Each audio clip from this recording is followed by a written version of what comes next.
මට හරි දුකයි මේ ඉවෙන්ට් එක ලස්සනටම කරා මේ ඔක්කොම අපේ ළමයි කරේ. අවුරුදු 10කට නෙමෙයි දැන් 12කට විතර කලින් 2014 මට මතක් වෙනවා මේ මගේ ක්ලාස් ටීචර් නිහාල් හැලමගේ සර් කිව්ව කතන්දරයක්. මට දවසක් දුන්න සර් මේ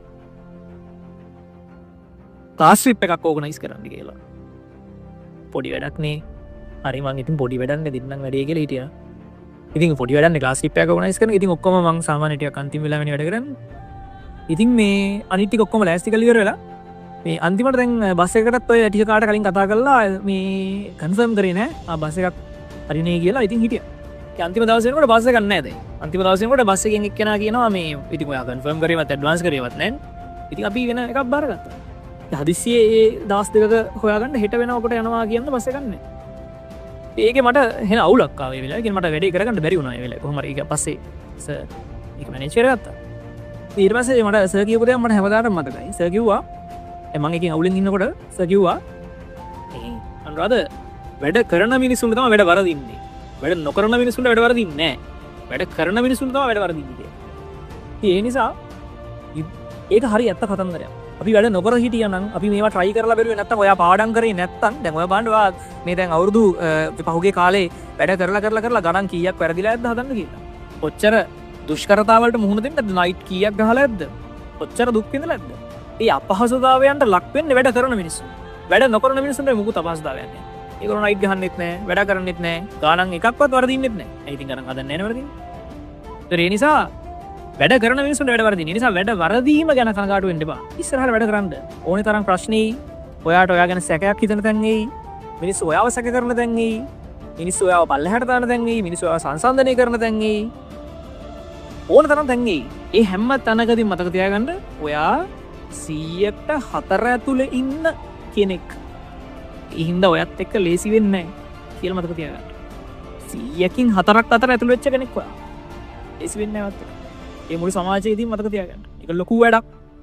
එතකොට මේ වගේ වැඩක් සංවිධානය කරන්න හේතුව තමයි මේ වගේ වැඩක් සංවිධානය කරන්න හේතු වෙච්ච කාරණා තුනක් තියෙනවා. එකක් තමයි මේ රිසල්ට් එකට නෙමෙයි ඔයාලගේ ගැම්මට, ඔයාලගේ උත්සාහයට ඔයාලගේ අම්මලගේ මුළු ජීවිත පහුගේ අවුරුදු කාලේ පහුගේ අවුරුදු 20ම අම්මලා තාත්තලාගේ ඔයාගේ කැපකිරීමට මට දෙන්න පුළුවන් වැලියු එක දෙන එක. ඒ තමයි පළවෙනි කාරණාව. මොකද ඔයාලට වඩා අම්මලා තාත්තලා ගොඩාක් මහන්සි වුණා. ඔයාලට වඩා ගොඩාක් දවස් අම්මලා තාත්තලා උදේ 4ට හැරුණා. ඔයාලව පන්ති දාන්න එක්ක යන්න කොච්චර මහන්සි වෙන්න ඇතිද? ඊට පස්සේ කොච්චර කට්ටක් කණ්ඩෙද්ද ඔය සමහරලාට තාත්තලා සල්ලි හොයන්න කොච්චර මහන්සි වෙද්දද ඔයා මෙතෙන්ට ගේන්න. ඒ නිසා අම්මලා තාත්තලා කරපු කැපකිරීම කවදාවත් අමතක කරන්න එපා. ඒක හැමදාම වගේ හදවතේ තියාගෙන යන තැනක ලොකු වැඩක් වෙන්න. හැබැයි අම්මලා තාත්තලා ලොකු වැඩක් කරා. ඔය ඔක්කොටම පස්සේ අන්තිමට ඔයා විභාගෙ ලියන වෙලාවේදී ඔයා හිතනවා ඔයා තමයි බයින්ම හිටියේ කියලා. විභාගෙ ලියන වෙලාවේ නෑ. විභාගෙ ලියන වෙලාවේ බයින්ම හිටියේ ඔයාගේ අම්මා තාත්තා. ඒගොල්ලෝ ඒ අදහන ආගමකට ප්‍රාර්ථනා කරනවා විභාගෙ ලියන වෙලාවේ. බෞද්ධයෙක් නම් පන්සලකට ගිහලා නැත්නම් ගෙදර ඉඳන් ප්‍රාර්ථනා කරනවා නේ මගේ ළමයාට මේ වෙලාවේ හොඳට ලියා ගන්න පුළුවන් වෙන්න මතක් වෙන්න කාරණා මතක් වෙන්න කියලා අම්මලා තාත්තලා ප්‍රාර්ථනා කරනවා. සමහරලාට ඒවා කියන්නේවත් නැහැ ගෙදර ගිහිල්ලා.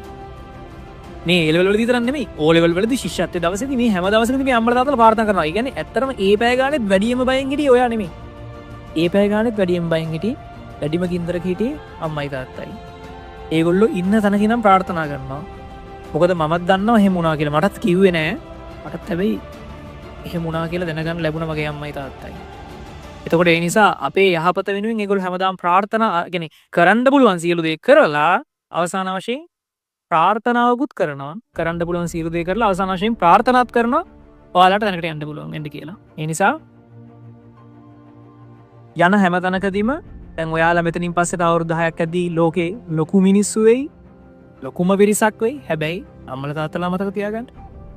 හොඳ ගුණධර්ම මතක තියාගන්න නිහතමානී වෙන්න බලන්න අපිට අද කතා කරපු මේ කතාක යෝධයෝ කතා කරේ මේ ප්‍රොෆෙසර්ස්ලා ලෙක්චරර්ස්ලා මේ මම මෙතන හිටපු හින්දා මම දන්නා මේ ගොඩක් ලෙක්චරර්ස්ලා ගොඩාක් මේ හිටපු ප්‍රවීණයෝ හැම ළමයාටම කිව්වා හොඳට ඉස්සරහට වැට්ටික් කරගන්න හොඳට ඉස්සරහට වැට්ටික් කරගන්න කියලා එක වරකට 100 ගානන්නේ ඉතින් හැමෝටම කියනවා හරිම නිහතමානී අය ඉතින් ඒ නිසා මේ ගෙස්ලා මෙතෙන්ට ගෙනාවෙත් මේ ගෙස්ලා තෝරගත්තේ හරිම පරිස්සමින් ලංකාවේ ප්‍රධානම ෆිසික්ස් ප්‍රොෆෙසර් කෙනෙක් බාලෝදයාස ඊට පස්සේ චීෆ් ගෙස්ට් UGC චෙයාමන් හිටපු UGC චෙයාමන් කියන්නේ ලංකාවේ රජයේ යන්න පුළුවන් ඉහළම රස්සාවක් ඉහළම තනතුරක් ඊට පස්සේ ව්‍යවසායකෙක් ඊට පස්සේ ප්‍රධානම අපේ ටියෂන් කිව්වොත් එකෙන උපකාරක පන්ති ශේත්‍රයේ ප්‍රබලයන් දෙන්නේ කේසිරිස කීර්තිස ඊට පස්සේ වෛද්‍යවරු ඉංජිනේරුවෝ ඊළඟට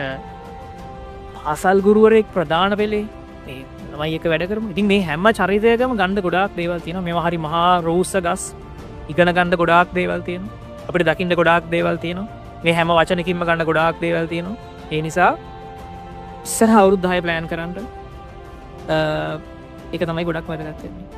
ඊට පස්සේ අවසාන වශයෙන් ඉතින් මේ වැඩේට සම්බන්ධ වෙච්ච හැමෝටම මට හරි දුකයි මේ ඉවෙන්ට් එක ලස්සනටම කරා මේ ඔක්කොම අපේ ළමයි කරේ. මේ සාමාන්‍ය නිලුම් පොකණෙන් කියනවා ඉවෙන්ට් එකක් කරන්න ගියාම හොඳ ඕගනයිසින් ටීම් එකක් නැතුව සාමාන්‍යයෙන් එහෙම කරන්නේ නැහැ කියලා. මේ ළමයි ටිකක් මේ ඉන්නේ කියලා කියනවා. මේ උනට නිලුම් පොකණෙන් පවා අද අපිට කිව්වා මේ ළමයි ටික හොඳට වැඩේ කරා කියලා. ඒ ළමයි ටික මාර ලස්සනට වැඩේ කරා. මේ සියලුම ඕගනයිසින් සිංගින් ඩාන්සින් හරි ඊට පස්සේ නැට්ටුවන් ඉඳන් මේ වාදන ගායන සියලු දේවල් ඊට පස්සේ මේ සංවිධායක මණ්ඩලය මේ ඔක්කොම අපේ ගිය අවුරුද්දේ ළමයි විතරක් නෙමෙයි අපේ අතර මේ වෙලාවේ කැම්පස් වලින් ළමයි ගොඩක් කට්ටිය කැම්පස් වලින් ළමයි ඊට අපේ කණ්ඩායම චීත ෆිසික්ස් කණ්ඩායම මේ කාර්ය මේ ඔයාලා හැන්ඩල් කරන එකේ ඉඳන් මේ සියල්ල කරන්නේ අපේ අය කිසිම දෙයක් අපි අවුට්සෝස් කරලා නැහැ එළියට දීලා නැහැ මේක අතර මේ කාරණාවේ තියෙන ප්‍රබලම බලාපොරොත්තුවක් තමයි එකක් තමයි ඔයාලා වැගීම දෙවෙනි එක තමයි අපේ කණ්ඩායම මේ මාර ලොකු වැඩක් මේක කරන්නේ ඔයාලා බෑක් ස්ටේජ් එකේ ඉන්නවා නම් තේරුම් ගන්න පුළුවන් වෙයි මේ මාර ලොකු වැඩක් මේ කරන්නේ ඊට පස්සේ අවසාන වශයෙන් මේකේ ඊළඟ බලාපොරොත්තු තමයි ඊළඟ පාර විභාගෙ ලියන්න ඉන්නේ දවස් 25 26 27 බැච් වලට ඔයාලා දැකලා ඔයාලව මොඩල් එකක් කරගෙන ඔයාලව ඉන්ස්පිරේෂන් එකක් කරගෙන ඔයාලා ගැන ආඩම්බර වෙමින් මේගොල්ලෝ වැඩ කරන්න පටන් ගනිමු. ඔයාලා දන්නවා ගිය අවුරුද්දේ ඔයාලා ඒක බලලා ඔයාලා එහෙම හිතාගත්තා. ඉතින් අද ඔයාලා මෙතන ඇවිල්ලා ඉන්නවා. මට දුදී ළමයි ගොඩාක් කිව්වා ගිය අවුරුද්දේ එක බැලුවස ඒ නිසා තමයි අද මම මෙතන ඉන්නේ. ඒ නිසා මම වැඩ කරේ. සමහර ළමයි මාසෙන් දෙකකින් අන්තිම මොහොතේ වැඩ කරපු ළමයි. ඒ වගේ මේ ඔයාලව දැකලා ඔයා තව ගොඩාක් ළමයි කට්ටියක්ව ඉන්ස්පයර් කරනවා. ඒ නිසා ඒකත් ලොකු දෙයක්. ඒ නිසා මේ පල්ලෙහා බැච් ටික මේක බලන් ඉන්නවා. ඉතින් ලොකු වැඩක්. අවසාන වශයෙන් එකම හිත්‍රී දීමක් තියෙනවා මට. ඒ තමයි මම මේක ප්ලෑන් කරේ මේ තමන්ගේ වෙලාව කැප කරලා තමන්ගේ වැඩ කැප කරලා අර පාසල්වල දුෂ්කර පාසල්වල උගන්වන්න ගියපු සොයිරු හරසර ළමයි 250කට ස්ටේජ් එකට ගෙනල්ලා තෑගි දෙන්න. නමුත් ඒ වැඩේට වෙලාව මදි වුණා. ඊට පස්සේ අපි හෙව්වා නිලුම්පුකණින් අපිට ස්ටේජ් එක එකපාර 250 ගින්න බෑද වෙලාවත් එක. දැන් එකපාර 250 ගින්න බෑ ස්ටේජ් එකට. ඒක ස්ට්‍රක්චරල් වශයෙන් ඒක දරා ගන්න පොඩක් අමාරුයි. ඉතින් ඒ නිසා ඒක පොඩ්ඩක් මෙතන සහතික පත්‍ර දෙන්න බැරි වුණා. ඒ නිසා තමයි එහෙම වෙනස් කරන්න ඕනේ. ඒ වුණාම මම හිතනවා අනිත් සියලු දේම ඉතාම මොදින් වුණා කියලා. ඉතින් අම්මා තාත්තලාට පොඩි සමාවක් කියලානවා එළියේ තියන්න වෙච්ච එක ගැන. මොකද මේ හෝල් එක අපිට රිසල්ට්ස් වලින් පුරවන්න පුළුවන් වුණා.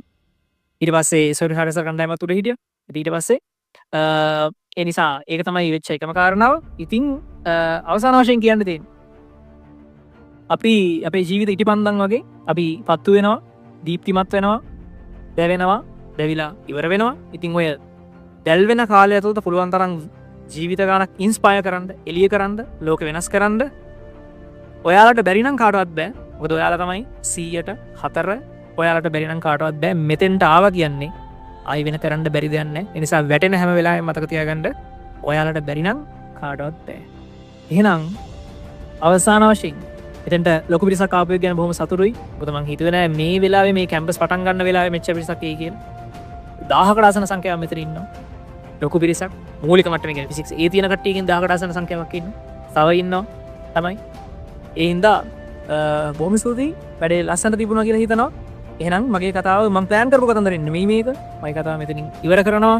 එහෙනම් අවසාන වශයෙන් සියලු දෙනාටම කියන්න තියෙන්නේ දිනලා විතරක් ඉවර කරන්න ඕනේ. එහෙනම් ජය වේවා. සිරයි.